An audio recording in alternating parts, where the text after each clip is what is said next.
अबे ओ, कौन है तू? वो पैसों का मदद चाहिए हमको। पैसों की मदद चाहिए? हे भगवान, आजकल का जमाना कैसा हो गया है ना। अब भिखारी गेट तक आने लगे हैं भीख मांगने के लिए। कोई पैसे वैसे नहीं मिलेंगे, चल निकल यहाँ से। हम भिखारी नहीं है, आप हमें 2 लाख रुपए दे के मदद कर दीजिए ना। 2 लाख? जो तो 2 लात मारूंगी खींच के। चुपचाप जा रहा है यहाँ से, नहीं जा रहा? आप ऐसे क्यों बात कर रहे हैं? आपके पति को हम जानते हैं, आपके पति का नाम विभोर है ना? उसका नाम तो विभोर है, लेकिन तुझे कैसे पता कि मेरे पति का नाम विभोर है? तू चोर वोर तो नहीं है? सारी इन्फॉर्मेशन निकाल रखी है तूने हमारी कि किसका नाम क्या है, कहाँ पर घर है। चोरी करने के लिए आया मेरे घर में? अरे हम चोर चकार नहीं है, चोरी करने नहीं आए हैं। आपके पति को हम जानते हैं, एक बार मिलवा दीजिए ना, वो हमको पहचानते हैं अच्छे तरीके से। अच्छा, तो तेरे कहने पे मैं अपने पति से मिलवा दूं? तेरी तरह वेले नहीं घूमते वो, उनके पास बहुत काम रहता है, ऑफिस में है वो अभी। एक बार आप कॉल कर लीजिए ना, उनसे पूछ लीजिए हम आए हैं। भगवान, परेशान ही कर दिया तूने। चुपचाप से खड़ा रहे यहीं पे, पूछती हूँ। नाम क्या है तेरा? राजा नाम है। हाँ अमृता।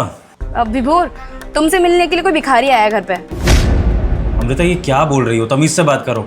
कौन आदमी है, क्या नाम है उसका? नाम ये राजा करके कोई नाम है, जानते हो क्या तुम इसे? राजा? अमृता उनको अंदर बिठाओ जल्दी से। मैं ऐसे अंदर लेकर नहीं जाऊंगी, ठीक है? इतने गंदे कपड़े पहने हुए, भिखारी लग रहा है एक नंबर का, बदबू आ रही है इसके अंदर से। घर में लेके जाऊंगी ना, बदबू हो जाएगी घर में पूरे। अमृता मैं उनको जानता हूँ, उनके लिए तमीज से बात करो तुम, और उनके आगे कुछ भी ऐसे उल्टे शब्द मत यूज करना। तुम उनको अंदर घर में बिठाओ, मैं आ रहा हूँ तुरंत। मुझे तो ये समझ में नहीं आ रहा कि तुम्हारे ऐसे भी दोस्त हैं क्या? अरे अच्छे खासे दोस्त होने चाहिए, भिखारियों को दोस्त कब से बनाने लगे तुम? अमृता तुम्हारा हो गया हो तो जैसा कह रहा हूँ वैसा करो। कुछ बात है ना सुन लिया करो, हर बात में बहस मत किया करो। उनको अंदर बिठाओ, मैं आ रहा हूँ, ठीक है? अच्छा ठीक है, जा रही हूँ लेके अंदर। चलो अंदर। और रुक, जो चप्पलें हैं ना तेरी, बाहर उतार, फर्श गंदा हो जाएगा हमारा।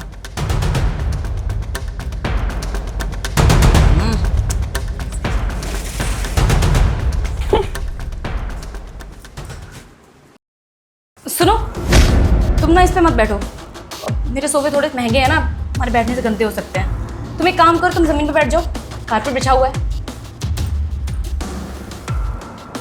ठीक है, एक गिलास पानी मिलेगा पीने को? गला बहुत सूख रहा है। नहीं मिल सकता पानी, वो क्या है ना, घर में प्लास्टिक के गिलास खत्म हो चुके हैं। अरे राजा भाई। विभोर भाई कैसे हो आप? राजा भाई मैं ठीक हूँ, आप बताओ आप कैसे हो? बढ़िया है।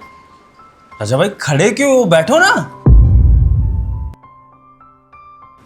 अरे सोच के रहो राजा भाई, मेरे घर में आए और आप बैठोगे भी नहीं क्या? बैठो, बैठ के बात करेंगे, बैठो बैठो। हाँ बैठते हैं। बताओ राजा भाई, कैसे अपने भाई को याद कर लिया? मैंने तो सोचा ही नहीं था कि इतने टाइम बाद आप सीधा मेरे घर ही आ जाओगे। जब मुझे खबर मिली तो मैं तो हैरान कि राजा भाई यहाँ कैसे। हाँ बस आपसे मिलने का मन हुआ इसलिए आ गए यहाँ पर। बहुत अच्छा किया। राजा भाई आप ऐसे ही बैठे हो सूखे सूखे, आपने पानी वानी कुछ नहीं पिया? अमृता पानी क्यों नहीं लेकर आई राजा भाई के लिए? वो प्लास्टिक ग्लास खत्म हो चुके हैं ना घर में। अमृता तुम्हें मैंने कॉल पर क्या समझाया था? जाओ जाकर नॉर्मल ग्लास में पानी लेकर आओ, जाओ। जी। हाँ राजा भाई आप थोड़ा बताइए फिर, कोई दिक्कत परेशानी कोई बात, सब ठीक है? विभोर भाई पानी राजा भाई पानी लो। हाँ।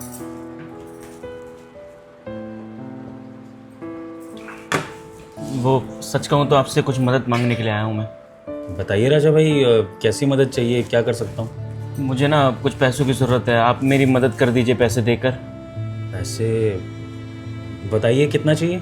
2 लाख रुपए। अगर आप मुझे 2 लाख रुपए दे देंगे ना तो काम बन जाएगा मेरा, जो काम अटका हुआ है ना वो बिल्कुल अच्छे से हो जाएगा। बस पैसे के लिए मना मत करना। 2 लाख? जानता हूँ ज़्यादा है मैं, लेकिन चुका दूंगा। मैं कह रहा हूँ ना, मेरे को उधारी चाहिए बस। मैं ये नहीं कह रहा कि आप मेरे को ऐसे ही दे दो। आप 2 लाख रुपए देंगे, मैं चुका दूंगा जल्द से जल्द। राजा भाई बुरा मत मानिएगा, मतलब इतने पैसों की ज़रूरत अचानक से कैसे आपको, क्या कोई इमरजेंसी आ गई है? विभोर भाई वक्त ना अच्छा नहीं चल रहा, कुछ भी सारी मुसीबतें बिल्कुल सामने से आ गई हैं, सब खराब हो गया, इसलिए हमको पैसों की ज़रूरत है बहुत ज़्यादा।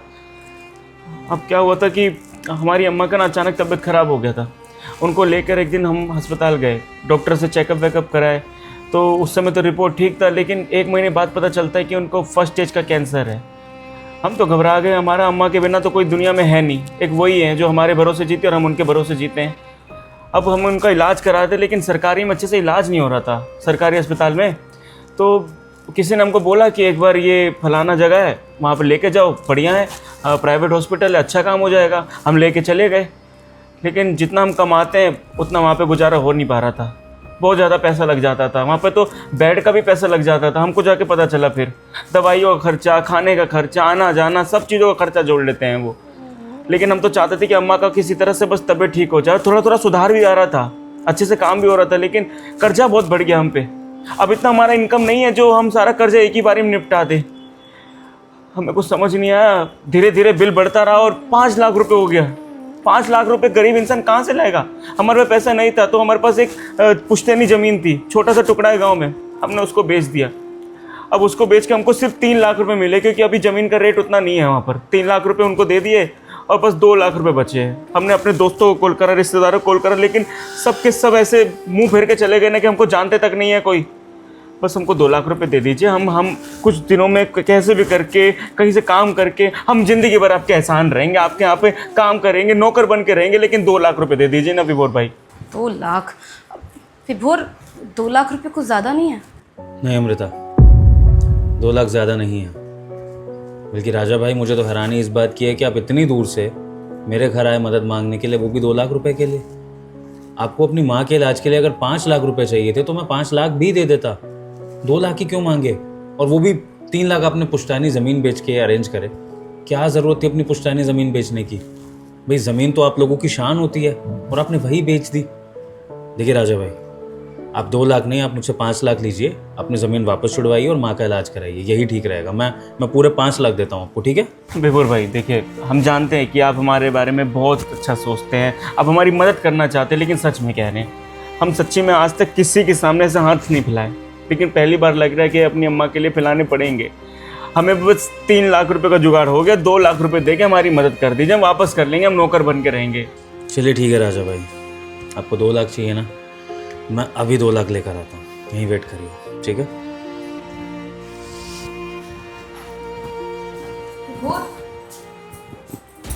एक सेकंड, तुम उसे एक फूटी कौड़ी नहीं दोगे? दिमाग खराब हो चुका है तुम्हारा? अरे मुंह उठाकर आ गया 2 लाख रुपए मांगने के लिए, और तुम 2 लाख रुपए देने के लिए तैयार भी हो गए। पागल हो चुके हो तुम, सारी सेविंग्स उस पर लुटा दोगे। अमृता, ये वो इंसान है जिसने मेरी तब मदद करी थी जब कोई मेरे साथ नहीं खड़ा था, और अगर उस टाइम इसने मेरी मदद नहीं करी होती, क्या पता शायद तुम्हारा पति तुम्हारे सामने नहीं होता। क्या बोले जा रहे हो तुम? वो भिखारी जो तुमसे मदद मांगने के लिए आया है, वो तुम्हारी मदद करेगा? कुछ भी बोलोगे मैं मान लूंगी। हाँ, ये सब इसलिए बोल रहे हो ना ताकि तुम उसे पैसे दे सको? हाँ अमृता, जिसको तुम भिखारी समझ रही हो, इसी ने मेरी बहुत बड़ी मदद करी थी। जो कुछ समझ में नहीं आ रहा है, आखिरकार उस भिखारी ने ऐसा क्या कर दिया तुम्हारे लिए जो इतने गुणगान गाए जा रहे हो उसके?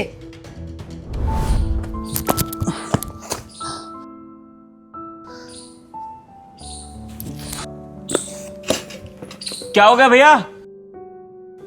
इधर आइए, आप इधर आइए, आइए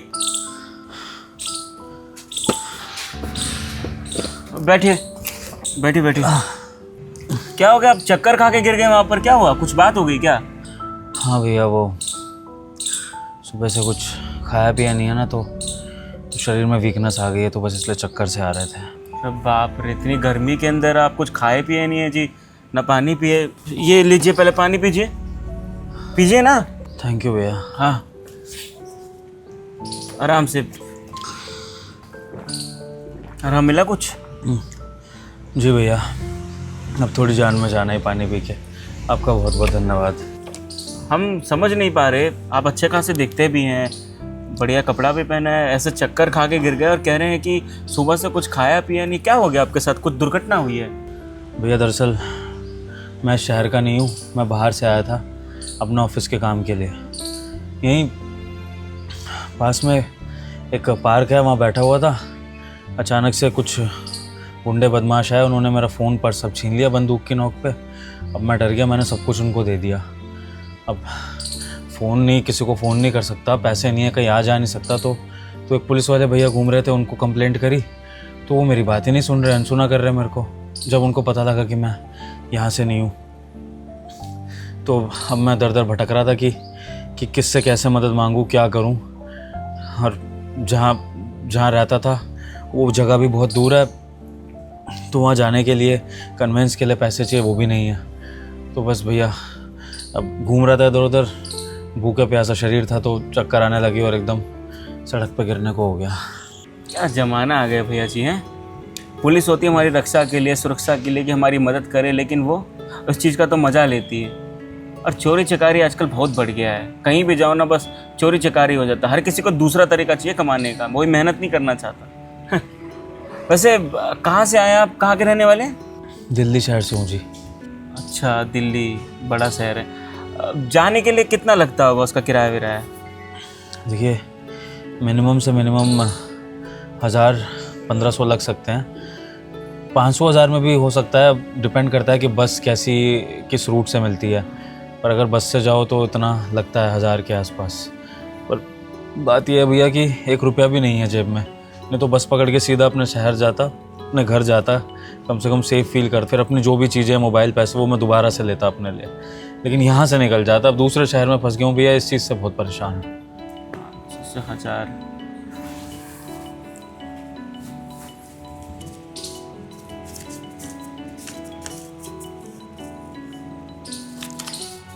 ये आप ना 1000 रुपये रखिए, 500 हम अपने पास रख रहे हैं, वो घर का राशन वासन भरवाना है ना, तो उसमें मदद हो जाएगा। आप अपने पास ऐसे रखिए और चले जाइए आप बस से अपने शहर। भैया आप मुझे जानते भी नहीं हैं, आप एक अनजान आदमी की पैसों से मदद कर रहे हैं, पर किस भरोसे पे? इंसानियत के भरोसे। एक इंसान दूसरे इंसान की मदद करता है ना। हमारे माँ बाबू जी ने हमको सिखाया था बचपन में कि कभी किसी का ज़रूरत करने का मौका मिले ना, तो समझ लेना कि तुम्हें भगवान ने भेजा मदद करने के लिए। अब बहुत बड़ा दिल रखकर उनकी मदद कर देना, बस उन्हीं के राह पे चल रहे हैं, आपकी मदद कर रहे हैं हम। आप लीजिए ना, जाइए आराम से। पर भैया ये पैसे मैं आपको लौटाऊंगा कैसे, एक बार शहर पहुंच गया तो? अरे पैसे का लौटाने का क्या है, हमने पैसे थोड़ी ना मांगे हैं। मदद करने में कभी पैसे वापस नहीं करते। और अरे कभी मुलाकात होगी तो हो जाएगी, कोई बात नहीं। आप रखिए, बहुत बहस करते हैं आप, रखिए। भैया पे पेन, कागज, डायरी कुछ होगा क्या? हाँ, कलम हम अपने पास रखते हैं, एक कागज़ का टुकड़ा भी है जेब में। क्या करेंगे, कुछ लिखेंगे आप? लाइए। क्या कुछ लिख रहे हैं?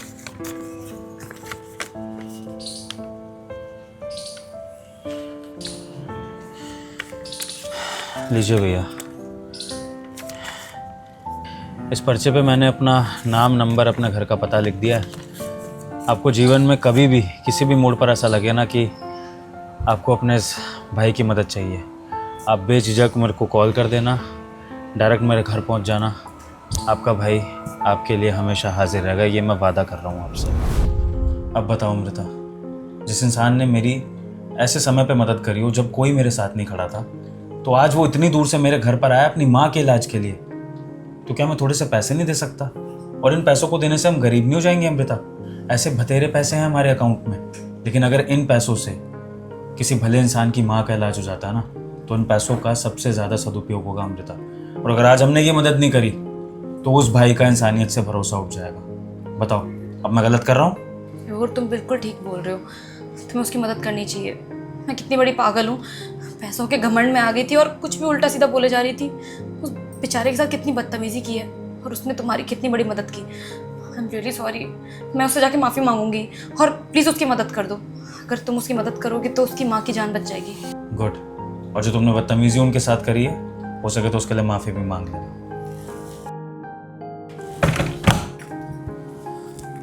चले।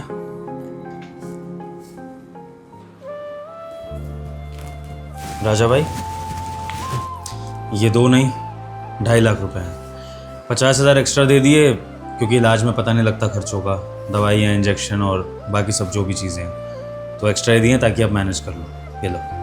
और राजा भाई, इन पैसों को लौटाने की ज़रूरत नहीं है, ठीक है? ये पैसे मेरी माँ के इलाज के लिए हैं। तो यानी एक भाई ने भाई की मदद करी है माँ के इलाज के लिए, तो उसमें कोई वापसी नहीं होने चाहिए पैसे। अब ये पैसे माँ के इलाज में लगेंगे, और अगर और पैसों की दिक्कत हो तो भी मुझे बता देना फ़ोन करके, मैं तुरंत पैसे भिजवा दूँगा, ठीक है? सच में बहुत अच्छा लग रहा है कि आप हमारी माँ को अपनी माँ समझते हैं। नहीं तो आजकल के ज़माने में तो एक बेटा भी अपनी माँ को माँ नहीं समझता। बहुत बहुत शुक्रिया आपका, ये एहसान ज़िंदगी भर नहीं भूलूंगा मैं। और हम लोग माँ से मिलने के लिए आएंगे गाँव।